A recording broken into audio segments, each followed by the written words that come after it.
ការពិតមែនណាបងប្អូនរឿងតែពឹងអន្តរជាតិយើងមិនមែនសង្ឃឹមលើគេទាំងអស់ហើយណាបងប្អូនយើងមិនមែនទៅពឹងឲ្យសង្ឃឹមលើគេឲ្យគេជួយយើងទាំងអស់ដែរក៏ប៉ុន្តែវាយើងគ្មានអ្នកណាក្រៅពីអន្តរជាតិទេប៉ុន្តែដើម្បីឲ្យអន្តរជាតិជួយយើងបានវាតតែយើងនឹងខ្លាំងមែនហើយយើងខ្លាំងណាស់ហើយយើងប្រកែដែរឧទាហរណ៍ដូចខ្ញុំនិយាយពីរឿងថាលក្ខខណ្ឌផ្សេងតាក់ទងជាមួយនឹងដំណោះស្រាយនយោបាយតាក់ទងជាមួយនឹងការការពារសិទ្ធិស្របច្បាប់របស់យើងអីជាដើមហ្នឹងណាមកដល់ថ្ងៃនេះណា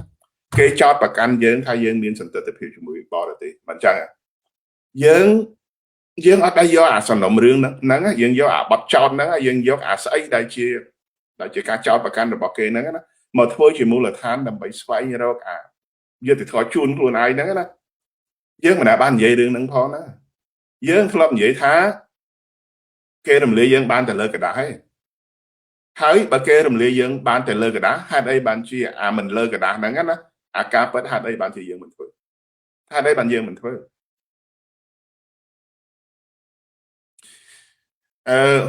បំបែកជនបង្កប់ខ្ញុំបំបែកណាបងប្អូនខ្ញុំព្យាយាមឆ្កាស់ហើយណាខ្ញុំចាប់ដើមឆ្កាស់ហើយឆ្កាស់កន្លែងនេះខ្ញុំចាប់ដើមនិយាយបង្ហាញខ្លះហើយបងប្អូនចាប់ដើមដឹងហើយកន្លងមកបងប្អូនខ្លាចបាត់ម្នាក់ហ្នឹងខ្លាចបាត់ម្នាក់ហ្នឹងខ្លាចបែកបាក់កម្លាំងប៉ុន្តែបងប្អូនអត់ខ្លាចបាត់ប្រទេសទេចង់រក្សាម្នាក់ហ្នឹងដើម្បីឲ្យប្រទេសជាតិរបស់យើងបាត់បង់ហើយខ្ញុំសួរវិញខ្ញុំមិនមែនរិះគន់ទេណាគេខ្លាំងកន្លែងណាហើយខ្មែរទូទាំងប្រទេសខ្សោយកន្លែងណាឆ្លើយកន្លែងនឹងបានមកប្រាប់ខ្ញុំផងគេខ្លាំងស្អីហើយខ្មែរទូទាំងប្រទេសហើយអ្នកតស៊ូជុំវិញពិភពលោកហ្នឹងខ្សោយអីយើងយកកន្លែងហ្នឹងមកប្រៀបធៀបគ្នាអត់ពីគេហ្នឹងប្រទេសខ្មែររលាយឬក៏មានគេហ្នឹងប្រទេសខ្មែររលាយឥឡូវមកគិតមើលខ្លះខ្ញុំនិយាយអញ្ចឹងបងប្អូនស្គាល់មុខហើយ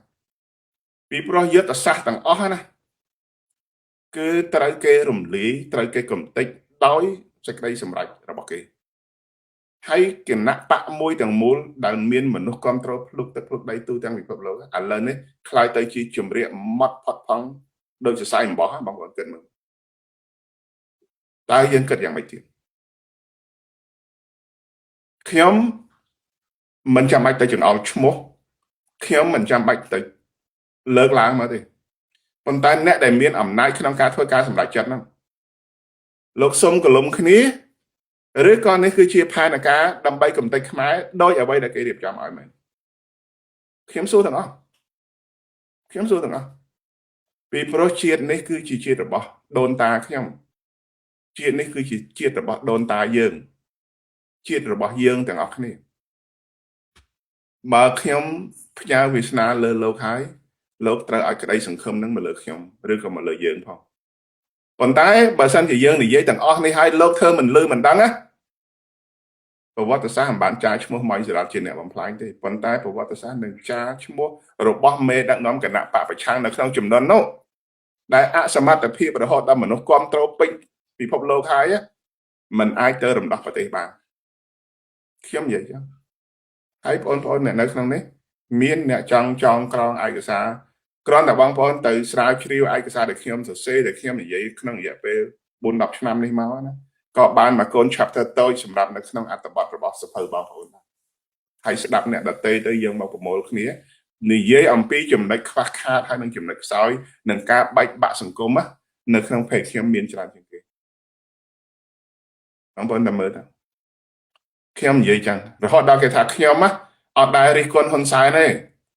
រិះគន់តែផ្ទៃក្នុងរបស់ខ្លួនឯងហើយខ្ញុំថាខ្ញុំរិះគន់ហ៊ុនសែនក៏ហ៊ុនសែនមិនធ្វើតាមខ្ញុំដែរពីព្រោះហ៊ុនសែនបំផ្លិចបំផ្លាញជាតិខ្ញុំចង់រិះគន់ឲ្យហ៊ុនសែនដើរមករកផ្លូវត្រូវដើម្បីកសាងប្រទេសនិងរំដោះខ្លួនចេញពីដៃយួនខ្ញុំនិយាយអស់មួយជីវិតហ្នឹងក៏ហ៊ុនសែនគាត់មិនធ្វើតាមខ្ញុំដែរពីព្រោះខ្ញុំចង់ឲ្យហ៊ុនសែនល្អខ្ញុំចង់ឲ្យប្រទេសនេះល្អបើខ្ញុំមិនអាចរិះគន់ហ៊ុនសែនឲ្យធ្វើល្អបានខ្ញុំត្រូវរិះគន់ស្ថាប័នរបស់ខ្ញុំឲ្យធ្វើល្អទៅដើម្បីយកឈ្នះហ៊ុនសែនខ្ញុំចង់ឲ្យគណៈបកនេះល្អទេអញ្ចឹងបើខ្ញុំរិះគន់មិនបានខុសអីពីហ៊ុនសែនបើខ្ញុំនិយាយមិនបានដែរណាពីព្រោះយើងកំពុងបម្រើផលប្រយោជន៍យួនដូចតែគ្នាហ្នឹង អ្វីដែលខ្ញុំនិយាយនៅទីនេះគឺខ្ញុំមិនចង់ឲ្យយើងខ្លាចទៅជាឧបករណ៍បម្រើយុទ្ធសាស្ត្រនយោបាយយួនបានខ្ញុំនិយាយហើយខ្ញុំតែនិយាយថាខ្ញុំមិនសូវនិយាយអំពីអំពើអាក្រក់របស់ហ៊ុនសែននៅលើបណ្ដាញសង្គមទេប៉ុន្តែខ្ញុំចូលចិត្តនិយាយអំពីអំពើល្អរបស់យើងថាយើងគួរធ្វើអីដើម្បីឲ្យវាល្អធ្វើអីដើម្បីឲ្យវាខ្លាំងសម្រាប់ជួយសង្គមយើងហើយខ្ញុំមកអង្គុយសរសើរថាអីបើខ្ញុំមើលសកម្មភាពរាល់ថ្ងៃមិនឃើញស្អីអស្ចារ្យផងហ្នឹងឥឡូវរៀបចំរចនាសម្ព័ន្ធឡើងវិញមកខ្ញុំសរសើរឥឡូវហ្នឹងហើយរៀបចំរចនាសម្ព័ន្ធពង្រឹងកម្លាំងទូទាំងពិភពលោកចាប់ផ្ដើមរៀបចំប្រព័ន្ធរដ្ឋបាលគ្រប់គ្រងឡើងវិញមកអស់មនុស្សប៉ុណ្ណឹងហើយអស់អាលេងហើយប្រទេសខ្មែរយើងពលរដ្ឋខ្មែរយើងអ្នកតស៊ូយើងឬក៏បញ្ញវន្តខ្មែរអស់តំណឹងអស់មនុស្សហើយបានជាប្រើតែមនុស្សប្រមាណអ្នកហ្នឹងរហូតដល់រងចាំតែថ្ងៃបន្តិចទៀតណាចាស់រៀងខ្លួនទៅធ្វើដំណើរលេងបានទៅអស់លទ្ធភាពទៅចប់តំណឹងណាបងប្អូននេះគឺជាខ្ញុំមើលឃើញអាចង់បញ្ចប់បានខ្ញុំចាប់ផ្ដើមនិយាយពីកន្លែងនេះទៅមែនទេបងប្អូននឹងឃើញបងឃើញអុកសុភ័ក្រគាត់យ៉ាងនិយាយចុះបើយើងទាំងអស់គ្នាហ្នឹងកម្លាំងទាំងអស់គ្នាប្រមូលផ្ដុំដូចខ្ញុំនិយាយពីថ្ងៃមុនណាខ្ញុំនិយាយហើយប៉ុន្តែបងប្អូនតែអាចស្រាវជ្រាវទៅថាបញ្ចូលគ្នាទៅធ្វើបានដំណើរធ្វើមិនបានដំណើរស្អីដំណើរត្រូវដាក់របៀបណាហ្នឹងណាសត្វតែជាសម្ពាធ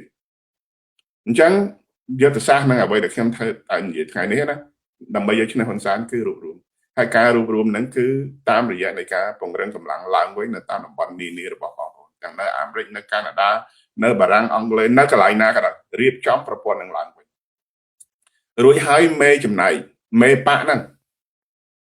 យកវិធីហ្នឹងមកជជែកគ្នាទៅថា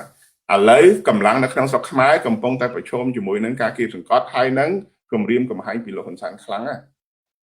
ដូច្នេះសូមកុំឲ្យគាត់ហ្នឹងលក់ស្រូវលក់អង្ករដើម្បីយកលុយទៅបោះផ្លាកឬក៏ទៅធ្វើដំណើរទៅប្រជុំអីតទៅទៀតមិនបាច់ទេបងប្អូន